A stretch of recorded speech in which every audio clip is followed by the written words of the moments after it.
है friends, welcome back. इस video के अंदर दिव्यानी इंटरनेशनल के करंट चार्ट पैटर्न और Q2 रिजल्ट के बारे में डिटेल में समझने वाले हैं कि स्विंग ट्रेडिंग और लॉन्ग टर्म के लिए खरीदना चाहिए, बेचना चाहिए या होल्ड करना चाहिए। तो अगर आप फंडामेंटल एनालिसिस को सीखना चाहते हैं, जानना चाहते हैं एक कंपनी के एनुअल रिपोर्ट से कैसे फाइनेंशियल डेटा को निकाल के सही तरीके से पढ़ा और इंटरप्रेट किया जाता है, या ऑनलाइन पोर्टल जैसे मनी कंट्रोल से कैसे आप एक कंपनी के डेटा को निकाल के सही तरीके से पढ़ के इंटरप्रेट कर सकते हैं, तो सारा का सारा वीडियोस चैनल के प्लेलिस्ट के अंदर अवेलेबल है और इस वीडियो के डिस्क्रिप्शन पर भी मैक्सिमम प्लेलिस्ट का लिंक आपको मिल जाएगा। तो चलिए सीखते हैं एक साथ।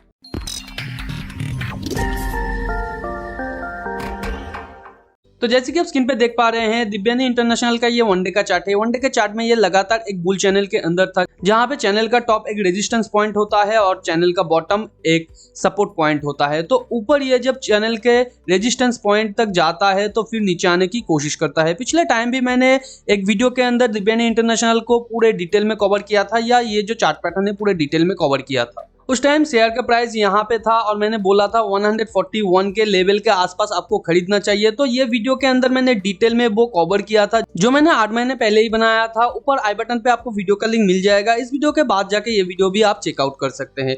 तो यहाँ पे करेंट सिचुएशन में आप देख सकते हैं, ऊपर इस रेजिस्टेंस पॉइंट को टच करके और एक डबल टॉप बना के वो नीचे आने की कोशिश कर रहा है। एक डबल टॉप एक मेजर रिवर्सल का पैटर्न होता है, जहां पे ये फर्स्ट टाइम तो ब्रेकआउट करता है अपना जो ट्रेंड लाइन है उससे, उसके बाद वो फिर से रिवर्स करने की कोशिश करता है पिछले टाइम हाई के आसपास और वहां पे जाके वो फिर नीचे आने की कोशिश करता है, मगर ये पिछले टाइम के हाई के आसपास भी जा नहीं पाया है, या जो रेजिस्टेंस का चैनल लाइन है उसके आसपास भी नहीं जा पाया है। उससे पहले ये रिवर्स कर चुका है। तो यहाँ पे अच्छा खासा बेयर मोमेंटम है। तो करंट सिचुएशन में अगर कंपनी के शेयर को आप स्विंग पोजीशन के लिए होल्ड कर रहे हैं या लॉन्ग टर्म के लिए होल्ड कर रहे हैं, तो यहाँ पे किस तरीके से आपको ट्रेड को मैनेज करना चाहिए या आने वाले टाइम पे कौन सा फॉर्मेशन यहाँ पे बन सकता है। जैसे कि आप यहाँ पे देख सकते हैं, लगातार एक बेयर चैनल के थ्रू ये नीचे आने की कोशिश किया है और यहाँ पे ही सिग्निफिकेंट हाई मोमेंटम के साथ ये ऊपर इसे तोड़ने की कोशिश किया था।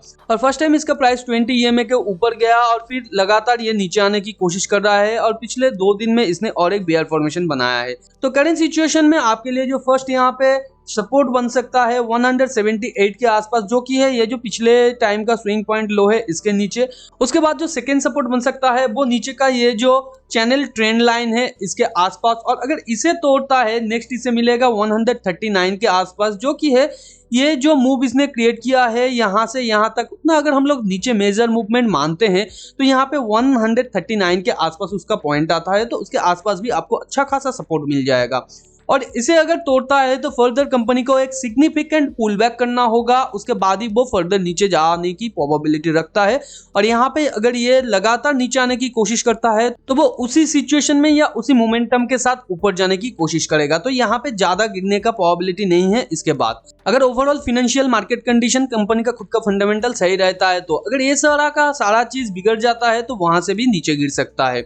और यहाँ पे फर्स्ट जो आपके लिए रेजिस्टेंस पॉइंट मिल सकता है 200 के आसपास, 200 यानी ये जो स्विंग पॉइंट हाई है इसके आसपास, और इसे अगर तोड़ के ऊपर जाता है नेक्स्ट 210 के आसपास, यानी यहाँ से जो इसने एक अच्छा खासा बेयर मूव लिया है ये टॉप के आसपास आपको अच्छा खासा रेजिस्टेंस मिल जाएगा। इसे तोड़ के अगर ऊपर जाता है तो नेक्स्ट 225 के आसपास भी आपको मिल जाएगा, जो कि है ये स्विंग पॉइंट हाई, या इसके आसपास भी आपको थोड़ा सा यहाँ पे रेजिस्टेंस फेस करने को मिलेगा। और यहाँ से 230 के आसपास, जो कि ये जो बुल चैनल लाइन है इसके थोड़ा सा ऊपर। तो इसी बीच में अगर कोई स्ट्रॉन्ग अच्छा खासा रिवर्सल का पैटर्न क्रिएट करता है तो वहीं पे और एक रेजिस्टेंस इसको मिल जाएगा। तो करंट सिचुएशन में अगर आप यहाँ पे नया पोजीशन क्रिएट करना चाहते हैं तो कोई भी पोजीशन यहाँ पे नहीं है। अगर ये 178 के लेवल को तोड़ता है तो नीचे ये जो ट्रेंड चैनल लाइन है यहाँ तक जाने का हाई प्रोबेबिलिटी रखता है, तो यहाँ पे आपको सिंपली एग्जिट कर देना है अगर आप स्विंग पोजीशन होल्ड कर रहे हैं तो।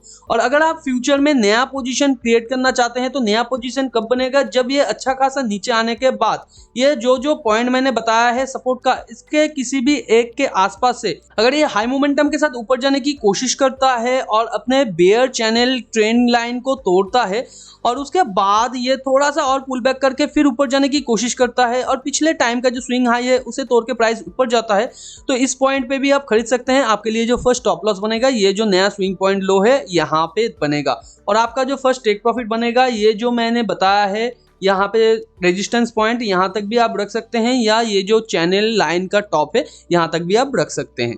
मगर करंट सिचुएशन में सिंपली वेट एंड वॉच करना ही आपके लिए बेहतर होगा। और अगर आप कंपनी के अंदर लॉन्ग टर्म के लिए इन्वेस्ट करना चाहते हैं तो क्वार्टर ऑन क्वार्टर रिजल्ट को तो आपको जरूर देखना चाहिए। कंपनी का क्वार्टर 2 का रिजल्ट आ गया है। क्वार्टर 2 के रिजल्ट के अंदर रेवेन्यू पिछले क्वार्टर से थोड़ा सा कम हुआ है, मगर पिछले साल के क्वार्टर से ये बढ़ा है, तो यहाँ पे ये एक अच्छा चीज है। मगर यहाँ पे कंपनी का जो ऑपरेटिंग प्रॉफिट और ऑपरेटिंग प्रॉफिट मार्जिन है वो सिग्निफिकेंटली गिरा है पिछले साल के क्वार्टर से भी और पिछले क्वार्टर से भी, तो यहाँ पे ये एक प्रॉब्लम है। कंपनी का इंटरेस्ट पेबल भी यहाँ पे सिग्निफिकेंटली बढ़ा है पिछले साल के क्वार्टर और पिछले क्वार्टर से भी।